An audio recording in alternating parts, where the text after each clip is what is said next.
أعوذ بالله من الشيطان الرجيم بسم الله الرحمن الرحيم قال هي راودتني عن نفسي وشهد شاهد من أهلها إن كان قميصه قد من قبل فصدقت وهو من الكاذبين۔ جب عزیز مصر دروازے کے باہر کھڑے ہو کر اس نے دونوں کی گفتگو سنی، یعنی خاتون نے تو اپنی گفتگو کر لی، سارا الزام حضرت یوسف علیہ السلام پر دھر دیا۔ اب حضرت یوسف علیہ السلام نے دیکھا کہ معاملہ تو سارا میرے اوپر ڈالا جا رہا ہے اور خود یہ بے گناہ بن رہی ہے، تو حضرت یوسف علیہ السلام نے اپنی صفائی دی۔ یہ پوری آیہ مبارکہ جو ہے، یعنی کہ قال ہی راودتنی عن نفسی تک، یہاں تک حضرت یوسف علیہ السلام نے ان الفاظ میں اپنی بے گناہی ثابت کی، بیان فرمائی، اور اس کے بعد جو ہے وہ اگلی کارروائی ہوئی جس کے نتیجے میں حضرت سیدنا یوسف علیہ السلام کا پاک دامن ہونا اور اس خاتون کا خطا پر ہونا واضح ہوا۔ تو حضرت یوسف علیہ السلام کا وہاں پر اپنے حق میں بولنا اس بات کی دلیل ہے کہ بندہ جتنا مرضی شریف ہو، اس پر کوئی الزام دھر دے تو اس پر لازم اور ضروری ہے کہ وہ اپنی صفائی دے، یہ خاموشی اختیار نہ کرے اور چل جی ٹھیک ہے جو اس نے کہہ لیا ہے۔ بعض لوگ کہتے ہیں کون سا کسی کا منہ بند کرنے والی بات ہے، جی اس طرح کر کے کوئی اس طرح کا کوئی گھنونا الزام عائد کر دے تو اس پر لازم ہے کہ وہ اپنی صفائی میں بولے، جتنا بول سکتا ہے قرائن کے ذریعے، دلائل کے ذریعے، جو بھی چیزیں واضح ہو سکتی ہیں اس سے ان سب کو عیاں کرے، ان کو بیان کرے، جتنے لوگوں تک وہ اس کی آواز جا سکتی ہے ان سب کو بتانا اس پر لازم اور ضروری ہے۔ یہ خاموشی اختیار کر لینا، اور کئی سارے معاملات ہوتے ہیں ایسے، جیسے مثال کے طور پر ایک بندہ ہے دین کی دعوت دینے والا، اس کے خلاف لوگ باتیں کرتے رہتے ہیں اور باتیں بھی ایسی ایسی انتہائی واہیات کرتے ہیں، اب وہ ایک ایک کو جا کے صفائی نہیں دے سکتا، ایک ایک کے سامنے جا کے نہیں بات کر سکتا، لیکن اس طرح کا کوئی معاملہ ہو تو اس پر لازم اور ضروری ہے کہ وہ اپنی صفائی دے تاکہ اس کے دینی کام کے معاملے میں کوئی کسی طرح کی رکاوٹ نہ آئے۔ اللہ تبارک و تعالی نے ارشاد فرمایا قال ہی راودتنی عن نفسی، حضرت یوسف علیہ السلام نے ارشاد فرمایا ہی راودتنی عن نفسی، یہی عورت ہی مجھے بہلا رہی تھی، یہی مجھے پھسلا رہی تھی، یہی میرا دل لبھا رہی تھی، میں نے تو کچھ نہیں کہا تھا۔ اللہ اکبر کبیرہ۔ تو پھر کیا ہوا جی؟ وشہد شاہد من اہلہا، اسی عورت کے گھر والوں میں سے ایک گواہ نے گواہی دی، ایک گواہ نے گواہی دی۔ یہ ذہن میں رہے، اس کے متعلق دو قول ہیں۔ ایک حدیث پاک میں یہ بیان کیا گیا ہے کہ جس نے گواہی دی تھی وہ چھوٹا سا بچہ تھا، دودھ پیتا تھا، پنگوڑے میں تھا، اور اس خاتون کے ماموں کا بیٹا تھا، اس خاتون کے ماموں کا بیٹا تھا، چھوٹا سا بچہ تھا۔ حضرت یوسف علیہ السلام نے فرمایا کہ اس بچے سے پوچھ لیں۔ انہوں نے کہا کہ وہ بچہ کیسے بولے گا، میں لائیں تو صحیح اس کو۔ جب وہ بچہ آیا اس نے آ کر کے ایک قرینے کے ذریعے بات کی، وہ یہ بھی کہہ سکتا تھا، چھوٹا بچہ تھا، بطور معجزہ کے بول رہا تھا، وہ بچہ بولتا، وہ کہتا جی خطا عورت سے ہوئی ہے، یوسف علیہ السلام پاک دامن ہے، اس سے ان کو یقین آ جاتا، ان کو یقین آ جاتا۔ لیکن اس بچے نے ایسی بات کی ہے کہ ان میں سے ہر بندے کے پاس ایسی عقل اور فہم آ گئی، ایک دلیل آ گئی ان ہر ایک بندے کے پاس جو ان کی عقل کو قبول کرنے والی تھی، ان کی عقل کو کھینچنے والی تھی، ایسی اس بچے نے بات کی۔ اس بچے نے کہا ان کان قمیصہ قد من قبل، اگر قمیض پھٹی ہوئی ہے یوسف علیہ السلام کی آگے سے تو فصدقت، وہ عورت سچی ہے، وہو من الکاذبین، پھر یوسف سچے نہیں ہیں۔ کیوں؟ قمیض پھٹی ہے آگے سے تو مطلب یہ ہے کہ یوسف کی طرف سے مزاحمت تھی، عورت بچنے کی کوشش کر رہی تھی، تو اس لیے عورت بچانے میں، اپنے آپ کو بچانے میں یوسف علیہ السلام کی قمیض آگے سے پاڑ بیٹھی ہے۔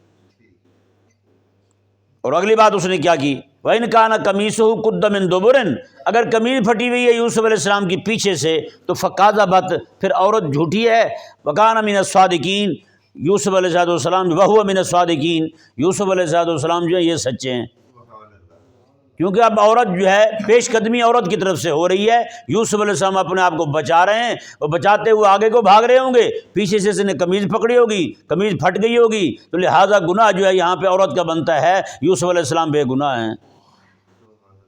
کیسی زبردست کرینے کی بات کی اس نے۔ یوسف علیہ السلام نے جو خواب دیکھا تھا کہ ستارے سجدہ کر رہے ہیں، چاند سورج سجدہ کر رہے ہیں، تو حضرت یعقوب علیہ السلام نے فرمایا تھا، میں کہ بیٹا اللہ تعالیٰ تمہیں باتوں کا انجام کار سکھائے گا، اللہ تجھے باتوں کا انجام سکھائے گا، باتوں کا نتیجہ نکالنا، رزلٹ نکالنا، ایسے نکالنا سکھائے گا۔ اللہ اکبر کبیرہ۔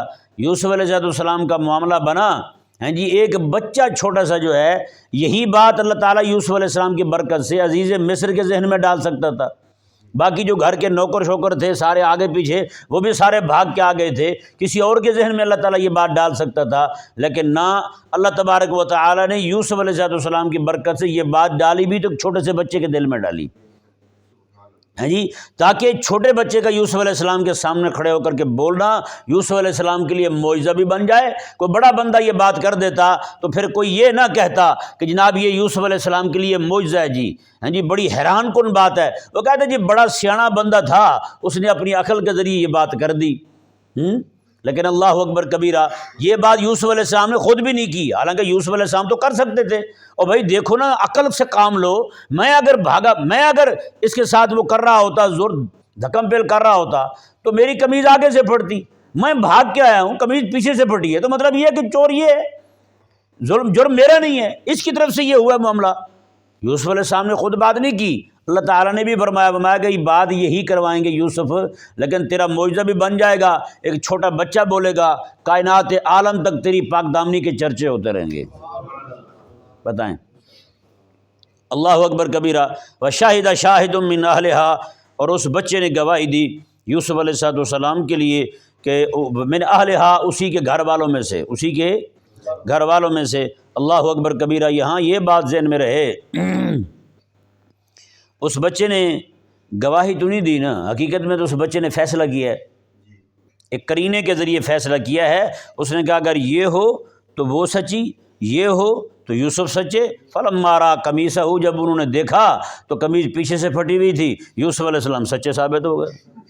یہ تو فیصلہ کیا اس نے، گواہی تو یہ ہوتی تو وہ کہتا جناب میں گواہی دیتا ہوں یوسف علیہ السلام سچے ہیں، بات پھر وہیں آ جاتی، لیکن اس بچے نے قرینے کے ذریعے بات کی کہ یوسف علیہ السلام کو رب نے فرمایا تھا، یعقوب علیہ السلام نے فرمایا تھا، میں یوسف، ہم اللہ تعالیٰ تجھے باتوں کا انجام سکھائے گا، نتیجہ نکالنا سکھائے گا، اور اللہ تبارک و تعالیٰ نے یوسف علیہ السلام کی برکت سے ایک چھوٹے سے بچے کو ایسا نتیجہ نکالنا سکھایا، اس نے کمال ہی کر دیا جی، ہیں جی، ترازو کو جناب ایسا اٹھایا اور ایسے صاف شفاف طریقے سے اٹھایا کہ جھوٹ جو ہے وہ نیچے جا پڑا، سچ جو ہے وہ جناب نکھر کے جناب اوپر آ گیا سامنے، اندازہ لگا۔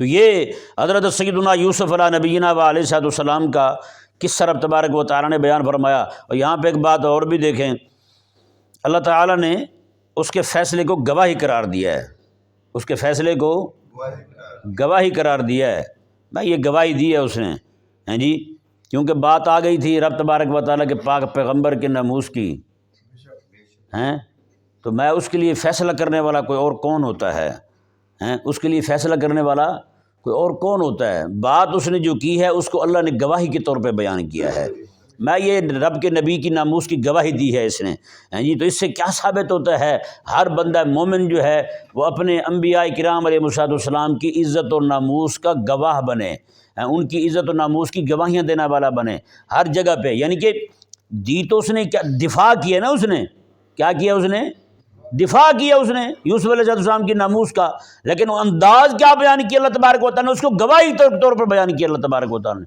میں بس شاہد شاہد من اہلہا، اسی کے گھر والوں میں سے ایک بچے نے گواہی دی، ہیں، یہ تو دفاع ہے اس نے یوسف علیہ السلام کی عزت و ناموس کا۔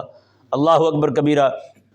یہاں پہ پھر ایک بات اور بھی ذہن میں رہے، جب یوسف علیہ السلام آپ کے ہاتھ میں حکومت آ گئی نا جی، اس وقت آپ نے عرض کی اللہ تعالیٰ کی بارگاہ میں، مولا مجھے وزیر چاہیے، اللہ تعالیٰ نے فرمایا فلاں بندہ ہے اس کو وزیر بنا لیں۔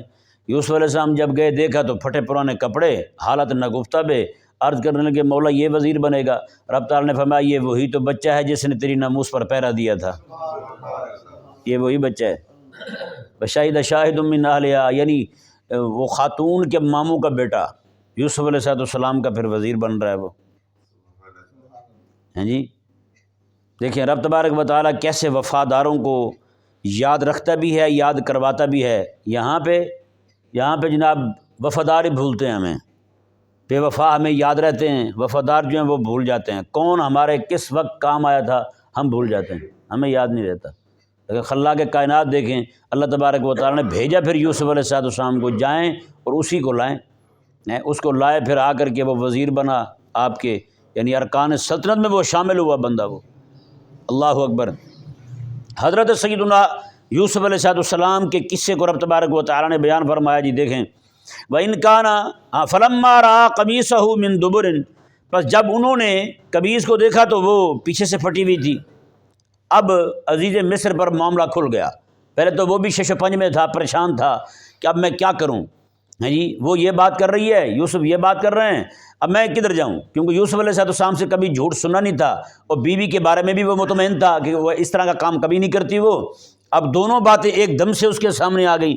یوسف علیہ السلام جھوٹ نہیں بولتے، مائی جو ہے وہ بدکارہ نہیں ہے، اب معاملہ پریشانی کی صورت اختیار کر گیا، اب میں کیا کروں۔ جب وہ بچہ بولا تو فوراً جو ہے اس نے دیکھا قمیض کو، تو قمیض جو وہ پیچھے سے پھٹی ہوئی ہے، فوراً جناب عزیز مصر کہنے لگا انہ من کیدکن۔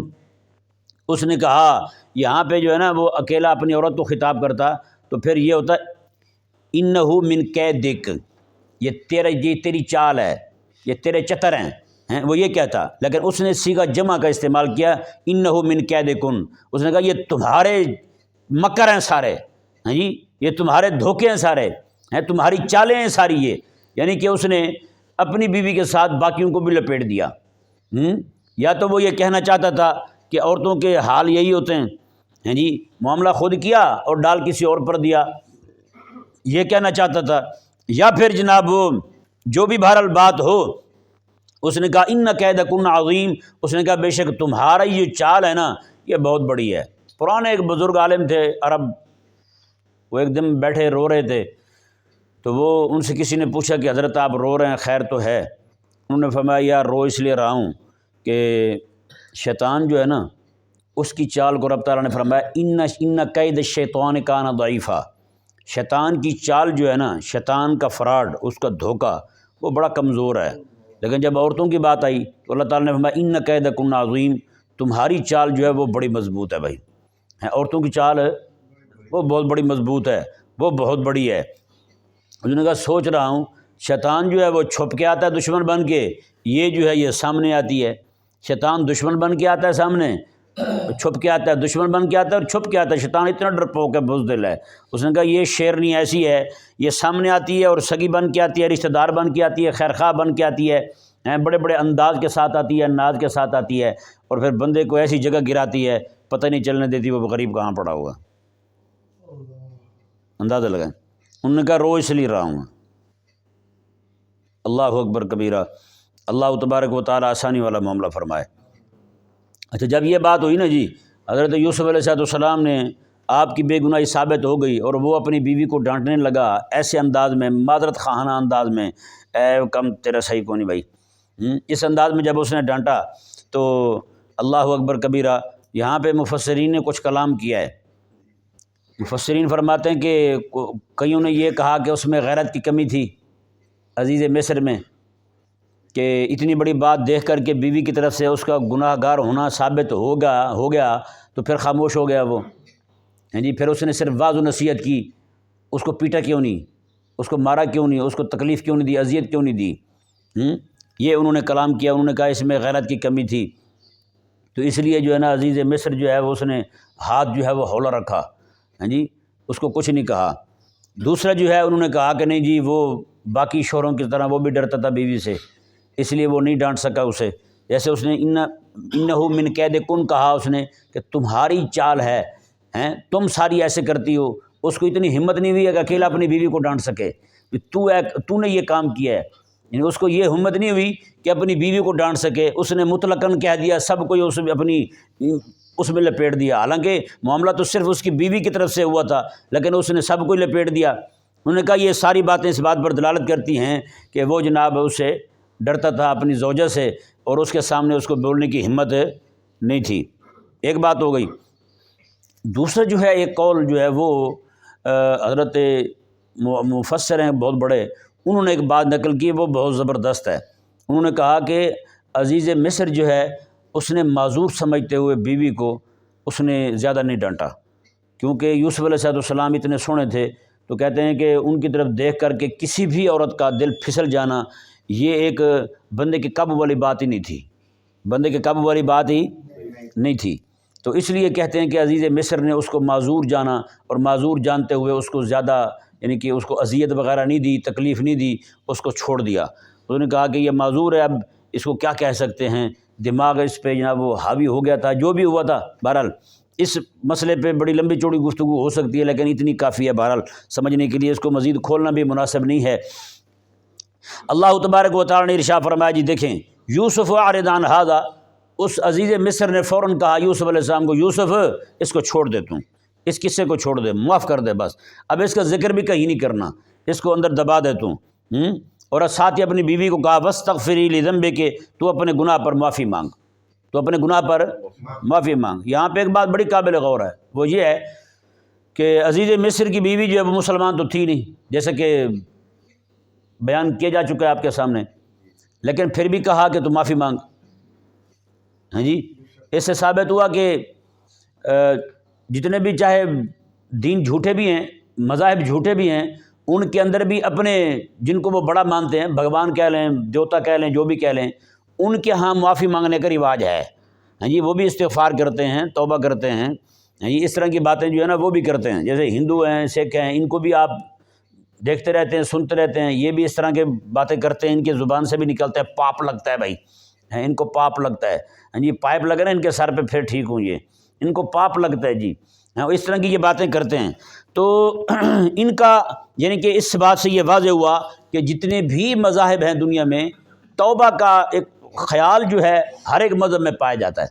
ایسا نہیں ہے کہ کسی میں یہ توبہ والا اور استغفار والا جو ہے نا وہ نہ پایا جائے۔ ہاں ایک ہو سکتا ہے کہ الفاظ الگ ہوں، جس بارگاہ سے وہ توبہ کر رہے ہیں، ہم کر رہے ہیں، وہاں وہ نہیں کرتے، وہ کہیں اپنے بھگوانوں میں کرتے ہیں، بتوں کے سامنے کرتے ہیں، نعوذ باللہ من ذالک۔ ایک بات تو یہ ہو گئی۔ دوسری بات یہ ہے کہ اس نے جب کہا کہ واستغفری تو لذنبک، کی اپنے گناہ کی معافی مانگ، وہ یہاں پہ دو محمل اس کے اور بھی ہو سکتے ہیں، یعنی کس سے معافی مانگنی ہے، دو جو ہے نا وہ اور بھی ہو سکتے ہیں۔ ایک تو یہ کہ تو نے یوسف علیہ السلام کو لبھانے کی کوشش کی، ان کا دل بہلانے کی کوشش کی، پھر الزام دھر دیا، تو گنہگار ہے یوسف علیہ السلام کی، اب تم پر لازم ہے یوسف علیہ السلام سے معافی مانگ اپنے گناہ کی، ٹھیک ہے نا۔ ایک یہ معنی ہو گیا۔ تیسرا معنی یہ بنتا ہے اس کا یہاں پہ کہ یوسف عزیز مصر نے کہا اپنی بیوی کو کہ تو میری بیوی تھی، تو نے میرے معاملے میں خیانت کی ہے، ٹھیک ہے نا، اب تم پر لازم ہے کہ تو گناہ کی معافی مانگ، یعنی مجھ سے معافی مانگ۔ کس سے معافی مانگ؟ مجھ سے معافی مانگ۔ تو مطلب یہ ہے کہ یہاں پر یا تو اس نے اپنے جس کو وہ خدا مانتی تھی اس سے معافی مانگنے کا کہا، یا پھر اس نے یوسف علیہ السلام کے ساتھ معاملہ کیا تھا، ان پر الزام دھرا، ان کو بہلانے کی کوشش کی، پھر الزام دھر دیا، ان سے معافی مانگنے کا حکم دیا اس نے۔ تیسرا جو ہے نا معافی مانگنے کا حکم کس سے تھا؟ وہ عزیز مصر اپنی ذات سے معافی مانگنے کا کہہ رہا تھا، تو نے میرے معاملے میں خیانت کی ہے، لہذا تم پر لازم ہے کہ تم مجھ سے معافی مانگو۔ یہ ہو گیا جی۔ اگلی بات دیکھیں، انک کنت من الخاطئین، بے شک تو خطا کرنے والی ہے، بے شک تو خطا کرنے والی ہے۔ اتنی ہمت پکڑی اس نے، اپنی بیوی کو خطا کار کہا اس نے۔ ہاں جی، یہ یہاں ذہن میں رہے، لفظ دو ہوتے ہیں، دونوں کا مادہ ویسے ایک ہے، باب کے بدلنے سے معنی بدل جاتا ہے۔ ایک ہوتا ہے خاطی، ایک ہوتا ہے مختی۔ ایک خاطی ہوتا ہے، ایک مختی، طوا کے ساتھ مختی، جی ہاں۔ خاطی کہتے ہیں اسے جو جان بوجھ کر خطا کرے، جو جان بوجھ کر غلطی کرے، اسے کیا کہتے ہیں؟ خاطی، خطی نہیں، خاطی۔ یہ بھی پکوانا پڑے گا اب کوکر میں ڈال کے۔ تو خاطی جو ہے وہ کہتے ہیں جو جان بوجھ کے خطا کرے، کیا کرے؟ جان بوجھ کے خطا کرے۔ اور مختی وہ ہوتا ہے جس سے بھولے سے ہو جائے، جیسے بھولے سے ہو جائے۔ میں اسے سمجھانے کے لیے آپ کو بتاتا ہوں، جیسے ابھی رمضان شریف آ رہا ہے، ہاں جی، تو رمضان شریف میں وضو کرتے ہوئے بندہ کلی کرنے لگے تو کلی کرتے ہوئے پانی جو ہے وہ ایک دم سے اندر چلا جائے، اس کا ارادہ نہیں تھا، لیکن پانی جو ہے وہ کلی کرتے ہوئے اس کے اندر چلا گیا ہے۔ اب اس عمل کے کرنے والے کو ہم کیا کہیں گے بھلا؟ مختی کہیں گے۔ کیا کہیں گے؟ مختی کہیں گے، ٹھیک ہے نا جی، کیونکہ اس نے جان بوجھ کر تو نہیں کیا نا، ہاں جی، خطا ہوئی ہے، اس کو کہیں گے اخطا، اس سے خطا ہوئی، ٹھیک ہے نا جی۔ اب خاطی جو ہے، خاطی وہ ہے جو جان بوجھ کے کرے، کیا کرے؟ جان بوجھ کے کرے۔ ہاں، جان بوجھ کے یہ ہے کہ مثال کے طور پر اسے پتہ ہو جناب روزہ بھی ہے، پھر بھی کوئی چیز اٹھائے اور پھانک جائے، ہاں جی، کوئی چیز اٹھائے اور کھا جائے، اس صورت میں جناب وہ بندہ خاطی کہلائے گا، ہاں جی۔ خاطی اور مختی دونوں کے حکم الگ الگ ہیں، خاطی اور مختی دونوں کا حکم الگ الگ ہے، ہاں جی۔ ہاں، خاطی جو ہے وہ فاسق فاجر بنے گا، سب کے سامنے کھا رہا ہے، فاسق مولن بنے گا۔ مختی جو ہے اس سے اتنا توبہ کا حکم دیا جائے گا کہ مستحب ہے وہ توبہ کرے، کیونکہ اس سے احتیاط نہیں ہوئی، احتیاط کرنا لازم تھا، صرف اتنا۔ باقی جو خاطی ہے، جان بوجھ کے کھانے والا، روزہ توڑنے والا ہے، اس پر پھر قضا بھی ہوگی، کفارہ بھی ہوگا، باقی چیزیں بھی ساری جو بھی شریعت مبارکہ حکم دے گی، وہ ایک فقہی مسئلہ ہے، وہ ایک الگ ہے۔ بہرحال یہ میں نے ضروری سمجھا کہ آپ کے سامنے بیان کر دیا جائے۔ اللہ تبارک و تعالی ہمیں خاطیوں کو بھی معاف کرے، مختیوں کو بھی معاف کرے۔ اللہ تبارک و تعالی سمجھنے کی توفیق عطا فرمائے۔